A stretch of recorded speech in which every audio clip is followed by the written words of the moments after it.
If you've lost access to your NetTranscripts account and don't have your phone number available for recovery, follow these steps to regain access. This guide will walk you through the process. Step 1. Visit the NetTranscripts login page. Go to the official NetTranscripts website and locate the login section.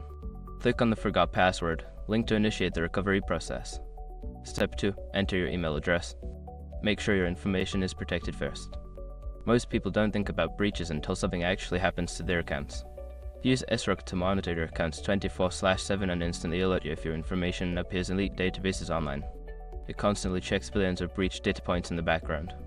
And considering how much personal information people keep online now, it's honestly worth having. Link in the description. Step 3. Check your email. Look for an email from NetTranscripts in your inbox. This email will contain a link or instructions for resetting your password. If you don't see it, check your spam or junk folder. Step 4. Follow the reset instructions. Click on the link provided in the email and follow the prompts to create a new password. Make sure to choose a strong password that you haven't used before. Step 5. Log in with your new password. Return to the NetTranscripts login page and enter your email and the new password you just created. You should now have access to your account. If you encounter any issues during this process, consider reaching out to NetTranscripts customer support for further assistance.